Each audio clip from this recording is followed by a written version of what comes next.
Si tu es nouveau ici, abonne-toi, active la cloche de notification et aime la vidéo.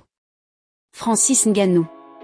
Un incident tragique a eu lieu au Cameroun le 21 avril, où Francis Ngannou aurait été impliqué dans un accident de la route qui a coûté la vie à une jeune femme du nom de Nsama.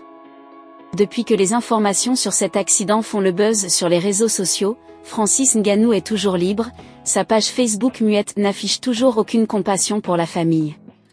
Aux dernières nouvelles, on apprend que Francis Ngannou a été convoqué par la police pour des besoins d'enquête. Homicide involontaire. Les articles de loi qui condamnent l'homicide involontaire disposent que Francis soit arrêté, mais il n'a toujours pas été interpellé. Selon le code pénal camerounais, l'homicide involontaire est puni par des peines d'emprisonnement et des amendes.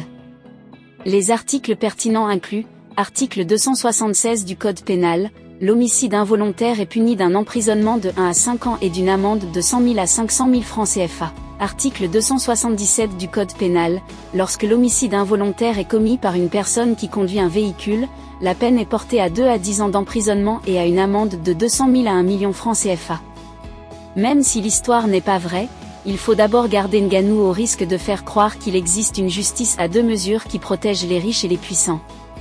Il faut demander aux autorités de prendre des mesures pour garantir que justice soit rendue pour la victime et sa famille. Des exemples similaires ont déjà eu lieu au Cameroun, où des personnes riches et influentes ont échappé à la justice après avoir commis des infractions graves. Il est temps de mettre fin à cette impunité et de garantir que la loi soit appliquée de manière égale pour tous. Il faut rappeler aux autorités de prendre des mesures pour ouvrir une enquête transparente et impartiale sur cet incident, prendre des mesures pour garantir que justice soit rendue pour la victime et sa famille, mettre fin à la justice à deux mesures qui protègent les riches et les puissants. Un accident tragique s'est produit dans notre ville, où un jeune homme a percuté une fille qui a malheureusement perdu la vie. Il est temps de rappeler que la justice doit être rendue pour tous, sans distinction de liens familiaux ou communautaires.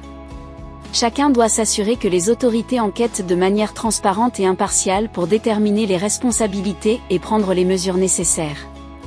La justice est la même pour tous, et il est important de respecter les lois et les règles pour maintenir l'ordre et la cohésion sociale.